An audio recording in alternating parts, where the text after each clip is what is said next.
Bapak Ibu Saudara-saudari yang saya kasihi dalam Tuhan kita Yesus Kristus, selamat berjumpa kembali. Tibalah kita di hari Minggu Advent yang terakhir ini, atau hari Minggu Advent yang keempat, yang mengangkat tema utama yaitu kedamaian.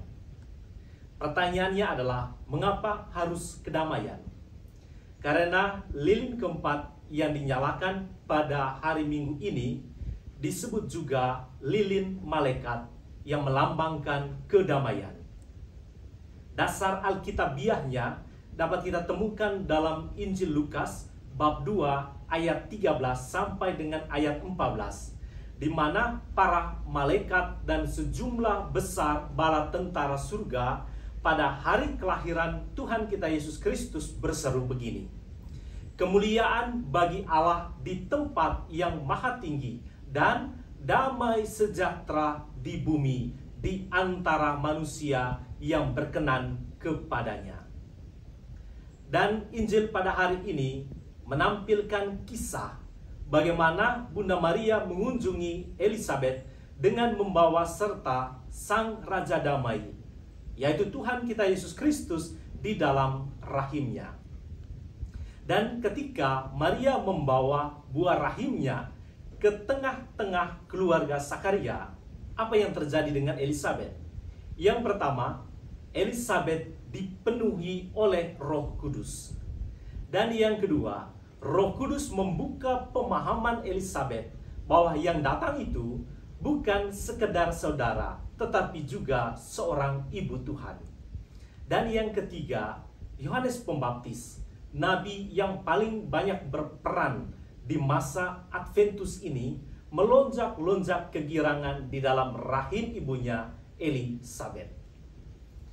Hari Minggu Advent yang keempat ini memberikan kepada Anda dan juga kepada saya sebuah pesan penting bahwa setiap kita mesti menjadi pembawa damai, baik di tengah keluarga kita, di sekolah, di masyarakat, maupun di tempat kerja kita masing-masing. Dan bagi Paus Fransiskus, kita akan mampu menjadi pembawa damai kalau jiwa kita benar-benar damai. Pertanyaan bagi kita adalah, apakah jiwa kita telah mengalami kedamaian? Bukan tidak mungkin jiwa kita masih seringkali berada dalam situasi penuh kecemasan, penderitaan, dan juga tanpa harapan. Untuk itu Paus Fransiskus mengajak kita semua untuk memohon kepada Sang Pangeran Kedamaian untuk mendamaikan diri kita sendiri. Diri yang damai akan dengan sangat mudah menjadi pembawa damai. Dan Bunda Maria dapat menjadi pembawa damai karena dua hal.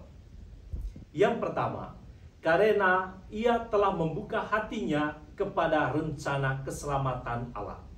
Dan yang kedua, karena Sang Raja Damai sungguh hidup di dalam rahimnya. Jiwa yang sungguh dipenuhi oleh kedamaian inilah yang membuat Maria memuliakan Allah dengan hati dan juga dengan jiwanya. Dalam Magnificatnya, dia mengatakan begini: jiwaku memuliakan Tuhan dan hatiku bergembira karena Allah juru selamatku. Bapak Ibu Saudara-saudari yang saya kasih dalam Tuhan kita Yesus Kristus, jiwa manusia seringkali tidak sungguh hidup dalam kedamaian karena dipengaruhi oleh 3 jenis buah yang akan saya sebutkan dalam renungan ini. Yang pertama, buah pengetahuan. Bagi Allah, buah pengetahuan dapat berbahaya bagi manusia, dapat menyebabkan kematian bagi manusia. Tetapi iblis dengan tipu muslihatnya mengajarkan bahwa buah pengetahuan dapat membuat Adam dan Hawa menjadi seperti Allah. Ketidaktaatan Adam dan Hawa membuat diri manusia menjadi rusak akibat dosa. Buah yang kedua itu adalah buah bibir. biasanya mulut kita menceritakan kebaikan orang saat orang itu meninggal dunia.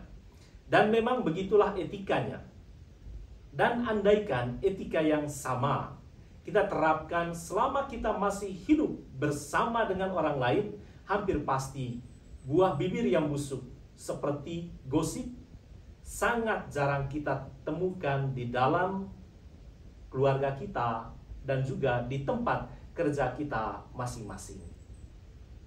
Dan buah yang ketiga itu adalah buah tangan. Selama pemberian kita demi kebaikan si penerima, maka itulah yang dinamakan dengan kebaikan. Bahkan itulah yang dinamakan dengan cinta. Santo Thomas Aquinas pernah mengatakan bahwa cinta itu berarti menginginkan kebaikan untuk orang lain. Pada prinsipnya Allah mencintai kita bukan untuk kebaikan dirinya sendiri. Karena Allah itu adalah kebaikan itu sendiri. Allah mencintai kita semata-mata untuk kebaikan Anda dan juga untuk kebaikan saya. Namun buah tangan menjadi busuk karena banyaknya maksud-maksud terselubung yang membuat setiap pemberian atau setiap hadiah kehilangan cinta. Yang menarik dari Maria bahwa dia tidak membawa 3 buah ini saat mengunjungi Elizabeth. Yang dibawa Maria saat mengunjungi Elizabeth adalah buah rahimnya, yaitu Tuhan kita Yesus Kristus, Sang Pangeran Kedamaian itu. Semoga pada hari ini kita menjadi pembawa damai ke tengah keluarga kita, ke tempat kerja kita masing-masing, dengan membawa serta buah rahim Bunda Maria, yaitu Tuhan kita Yesus Kristus, Sang Raja Damai.